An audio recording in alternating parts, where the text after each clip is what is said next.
اعوذ باللہ من الشیطان الرجیم بسم اللہ الرحمن الرحیم۔ الرحمن لیگل کنسلٹنٹ میں ہم آپ کا ویلکم کرتے ہیں۔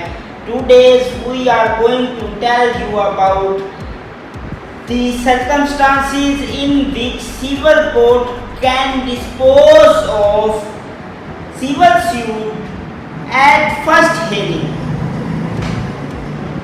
تو آج میں آپ کو ایسے سرکمسٹانسز کے متعلق بتانے جا رہا ہوں، ایسے اینٹیسیڈنٹس کے متعلق بتانے جا رہا ہوں جن کے تحت سیول کورٹ دیوانی کی عدالتیں کسی سیول سوٹ کو، دیوانی کے مقدمے کو، دیوانی کے دعوے کو فرسٹ ہیئرنگ میں ڈسپوز آف کر دیں۔ فرسٹ ہیئرنگ میں، پہلی ہیئرنگ میں، پہلی سماعت میں فیصلہ کر دیں۔ سمجھ آ رہی ہے؟ تو سب سے پہلے میں آپ کو یہ بتا دوں کہ سیول پروسیجر کوڈ میں مختلف قواعد ہیں، مختلف پروویژن ہیں، ایک میکینزم پروسیجر ہے۔ تو یہ میکینزم پروسیجر نہ کہ ٹرائل کے لیے ہے بلکہ ڈسپوزنگ آف سیول سوٹ کے متعلق بھی ہے، ڈسپوزل آف سیول سوٹ کے متعلق بھی ہے، سیول سوٹ کے فیصلے کے متعلق بھی ہے۔ تو یہ مکمل میکینزم ہوتا ہے، مطلب مکمل ٹرائل ہوتا ہے تو اس کے بعد سیول سوٹ کا فیصلہ ہوتا ہے۔ لیکن ہمارے پاس بمطابق سی پی سی مختلف دیگر اینٹیسیڈنٹس بھی ہیں جن کے تحت سیول سوٹ کا فیصلہ پہلی سماعت پہ ہو جاتا ہے۔ اب میں عام لفظوں میں بتانے جا رہا ہوں کہ بھائی جان سیول سوٹ دیوانی مقدمات کا فیصلہ جلدی ہو سکتا، کوئی ایسا طریقہ دس دیو کہ پہلی تاریخ سے ہی فیصلہ ہو جائے، کوئی ایسا طریقہ ہے وہ آج ہم اس چیز کے متعلق آپ کو بتانے جا رہے ہیں۔ تو سب سے پہلے سیول سوٹ کا فیصلہ فرسٹ ہیئرنگ پہ، پہلی تاریخ پہ، پہلی سماعت پہ اس طرح ہو سکتا ہے when there will be parties at not issues۔ when party will be not at issue، جب پارٹیز فریقین جو ان سے ہیں، جو پلیڈنگ کی پارٹیز ہیں، مطلب مدعی اور مدعا ہے، انہیں کسی قسم کا اعتراض نہ ہو، کسی قسم کی کوئی مخالفت نہ ہو، کسی قسم کی کوئی تنقیات نہ ہو، کسی قسم کا کوئی ایشو نہ ہو، تو اس صورت میں پہلی تاریخ پر ہی فیصلہ ہو جائے گا۔ سمجھ رہے ہیں بات کو؟ مطلب ذات نے بکر پہ دعویٰ کیا، بکر آیا تھا پہلی سماعت میں، عدالت میں پیش ہوتا ہے، یہ دعویٰ کوئی اعتراض نہیں کرتے ہو، ڈگری کرتے ہو فیصلہ، دعویٰ فیصلہ ہو جائے گا، دعوے کی ججمنٹ ہو جائے گی، دعویٰ ڈگری ہو جائے گا۔ سمجھ آ رہی ہے؟ دوسرا طریقہ کیا ہے کہ پہلی تاریخ سے ہی دعوے کا فیصلہ ہو جائے۔ دوسرا کیا طریقہ ہے کہ پہلی تاریخ پہ فرسٹ ہیئرنگ پہ دعوے کا فیصلہ ہو جائے، سوٹ کا فیصلہ ہو جائے۔ تو سیکنڈ جو ہمارے پاس پیرامیٹر ہے وہ یہ ہے when one of several defendant is not at issue، کہ مطلب مدعا علیہم آپ کو پتہ ہوگا، سب کو، جن کو نہیں پتہ انہیں بتانے جا رہا ہوں کہ مدعا علیہ ہو ایک، اسے کہتے ہیں مدعا علیہ، مدعا علیہ ہو زیادہ تو اسے کہتے ہیں مدعا علیہم۔ جب ایک سے زیادہ مدعا علیہ ہوں اور ان میں سے ایک مدعا علیہ صرف کہے کہ مجھے کوئی اعتراض نہیں، تو اس صورت میں یہ ہوگا کہ وہ جو مدعا علیہ، جو ڈیفینڈنٹ کہہ رہا ہے مجھے کوئی اعتراض نہیں، جو اس نے دعویٰ لکھا جی مجھے اس سے کوئی اعتراض نہیں، اسے کر دیں اس کا فیصلہ، تو وہ دعویٰ، اس دعوے کا جو سا ہے، اس ڈیفینڈنٹ جسے کوئی اعتراض نہیں، اس کی حد تک یہ ہے دعویٰ جو سا ہے وہ ڈسپوز آف ہو جائے گا، اور دیگر جو مدعا علیہ ہوں گے، جو دیگر فریقین مقدمہ ہوں گے، ان کی حد تک دعویٰ لیکن وہ چلے گا ان کی حد تک۔ تیسرا ہمارے پاس جو پروسیجر ہے، پیرامیٹر ہے کہ پہلی سماعت میں فیصلے کا، وہ یہ ہے کہ when will the parties at issue، جب فریقین جو ان سے ہیں، جو کہ پارٹیز ہیں، مطلب مدعی اور مدعا علیہ، یا مدعا علیہ لگا لیں، مدعا علیہ جو ان سے ہیں، انہیں کوئی ایشو ہو، کوئی مخالفت ہو، کوئی اختلاف ہو، کوئی تنقید ہو، تو اس صورت میں جو ان سا ہے کیا پروسیجر ہوگا۔ زار نے بکر پہ کیس کیا، بکر انس اور اویس پہ کیس کر دیا، اب بکر انس اور اویس عدالت میں پیش ہوتے ہیں اور کہتے ہیں جی سانو جڑا ہے وا دعویٰ ایندا ڈگری نہ کرو، سانو اس تے فلاں فلاں اعتراضات ہے گیا. تو اس صورت میں کیا ہوگا؟ اس صورت میں دو چیزیں ہوں گی. ایک تو ججمنٹ جو سی ہے the pronouncement of judgment will be after framing of issues.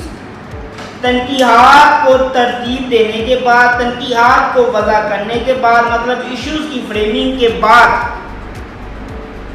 فیصلہ دیا جائے گا. دوسرا adjournment for the evidence, adjournment for the evidence. دوسرا یہ ہے کہ کیس کسی ایویڈنس، کسی شہادت کے لیے ملتوی کر دیا جائے گا. اب آپ کو ان ڈیٹیل بتانے جا رہا ہوں. تو ان ڈیٹیل یہ ہے کہ pronouncement of judgment after framing the issues, اس کی میں ڈیٹیل دینے جا رہا ہوں. تو یہ پوائنٹ ان ڈیٹیل یہ ہے کہ اس میں سب سے پہلے تو سیٹسفیکیشن آف دی کورٹ ہونی چاہیے. مطلب ایشو فریم ہو گئی، ایشو فریم ہونے کے بعد آپ کو پتہ ہے سیول سوٹ جو سے ہیں، دیوانی کے مقدمات جو سے ہیں، یہ ایک بہت لمبا پروسیجر ہوتا ہے. بلکہ جو ہم نے سنا ہوا ہے اپنے بزرگوں سے، تو وہ ایک محاورہ بڑا مشہور ہے کہ دیوانی دا مقدمہ کرے دادا پوتے پوتا. تو یہ بڑا کول اس کے متعلق چلتے رہتے ہیں. تو یہ بھی جلدی فیصلہ ہے کہ ایشو فریمنگ سے جو سیول سوٹ ہے نا وہ سٹارٹ ہوتا ہے، سٹارٹ ایشو فریمنگ سے ہوتا ہے. تو ایشوز کی فریمنگ کے بعد ججمنٹ کے متعلق آپ کو بتانے جا رہا ہوں کہ تنقیحات کو ترتیب ہوگی، اس کے بعد ججمنٹ. تو اس میں جو پہلا پوائنٹ ہے وہ ججمنٹ یہ ہوگی کہ when there will be satisfaction of the court, جب عدالت مطمئن ہوگی کہ جی فریمنگ ایشو کی فریمنگ ہو گئی ہے اور وہ کوئی فیصلہ کرتے ہو، وہ فیصلہ عدالت کی سرٹیفکیشن کے مطابق ہو تو عدالت کو فیصلہ کر سکتی ہے. دوسرا جو پیرامیٹر ہمارے پاس ہے کہ فریمنگ آف ایشوز کے بعد عدالت اس پوائنٹ کو، اس پیرامیٹر کو بیس بناتے ہوئے فیصلہ کر سکتی ہے when there will be no injustice، کہ کسی کے ساتھ کوئی ناانصافی نہ ہو رہی ہو. عدالت کو اس بات کی یقین دہانی ہو کہ کسی کے ساتھ there is no antecedents of no injustice, so the court can pronounce the judgment. اس کے بعد عدالت جو سی ہے وہ اس صورت میں بھی ججمنٹ کو پرناؤنس کر سکتی ہے. تنقیحات کو ترتیب دینے کے بعد اس صورت میں بھی ججمنٹ کو پرناؤنس کر سکتی ہے. تیسرا پوائنٹ ہے وہ یہ ہے کہ when there will be no objection of the parties and in pleading، کہ جب پلیڈنگ میں اور پارٹیز کا کوئی اعتراض نہ ہوگا، کوئی objection نہ ہوگا، تو اس صورت میں بھی جو سی ہے عدالت وہ ججمنٹ جو سی ہے پرناؤنس کر سکتی ہے ایشوز کی تنقیحات کے بعد. اور جو ہمارے پاس اسے جو چوتھا پیرامیٹر ہے سمجھنے کے لیے کہ ایشو کی فریمنگ کے بعد عدالت کب جو ہے فیصلہ پرناؤنس کر سکتی ہے، تو ہمارے پاس چوتھا پوائنٹ یہ ہے کہ when there will be sufficient reason اور sufficient finding. جب sufficient finding ہو گئی عدالت کی، sufficient reasons ہوں گے عدالت کے پاس، تو عدالت ججمنٹ پرناؤنس کر سکتی ہے.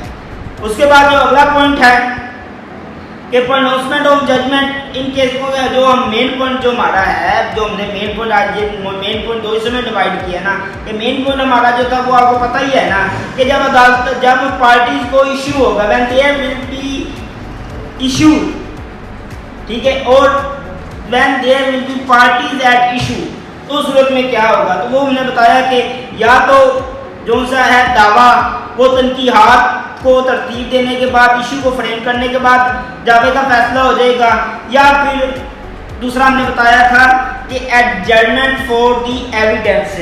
تو یا پھر عدالت سمجھتی ہے ایشو فریم ہو گیا، عدالت سمجھتی ہے یا نہیں یار فلاں ایویڈنس بہت ضروری ہے، فلاں ڈاکومنٹ کی ایویڈنس بہت ضروری ہے. سمجھ رہے ہیں بات کو؟ مطلب صاحب نے بکر پہ دعویٰ کر دیا کہ بکر نے میرے ساتھ معاہدہ کیا تھا اور معاہدے کی فلفلمنٹ نہیں کر رہا. اب عدالت کہتی ہے کہ یار معاہدہ تو لے کے آو، معاہدے کی میں ایگزامینیشن کر لوں، انسپیکشن کر لوں. تو معاہدے کی انسپیکشن واسطے عدالت بھی نیکسٹ ڈیٹ بھی دے سکتی ہے، کیس کو ملتوی بھی کر سکتی ہے، ایڈجرن بھی کر سکتی ہے. سمجھ رہے ہیں بات کو؟ بھی کر رہے ہیں. تو اس صورت میں بھی جو سا ہے دعویٰ جو when there will be parties at issues the decision, the pronouncement of judgment can be made after recording the evidence and after the adjournment of the suit or case. اس کے بعد جو ہمارے پاس لاسٹ اسٹیپ ہے وہ ہے failure in production of evidence, کہ جب مطالعہ شہادت کو پیش کرنے میں ناکام ہو جائے تو اس صورت میں کیا ہوگا. تو اس صورت میں دو چیزیں ہوں گی. جب مطالعہ کو شہادت کے لیے کہا گیا ہے کہ آپ نے کوئی شہادت ہمیں دیں، کوئی فلاں ججمنٹ، کوئی ایویڈینس دیں، مطلب سمجھ نہیں، میں نے جیسے پہلے مثال دی تھی آپ کو کہ زال نے بکر پہ کیس کیا اور بکر کو عدالت نے کہا کہ یار اسے کہتے ہیں اس نے آپ پہ کیس کیا، یہ ایشو آپ کے فریم ہو گئے ہیں، اور عدالت کہتی ہے کہ فلاں ڈاکومنٹ لے کے آئیں، اس کی انسپیکشن ضروری ہے. اب جو سا ہے ذات وہ ڈاکومنٹ نہیں لے کے آتا، تو اس صورت میں عدالت کے پاس دو اختیارات ہیں، یا تو عدالت پرونونسمنٹ آف ججمنٹ کر دے گی، فیصلہ کر دے گی، یہ بھی فیصلہ جلدی ہو جائے گا. اور دوسرا جو معاملہ ہے وہ یہ ہے کہ عدالت جو سی ہے ایک تاریخ اور دے دے گی، دیر ول بی ایڈجرنمنٹ. اب کیس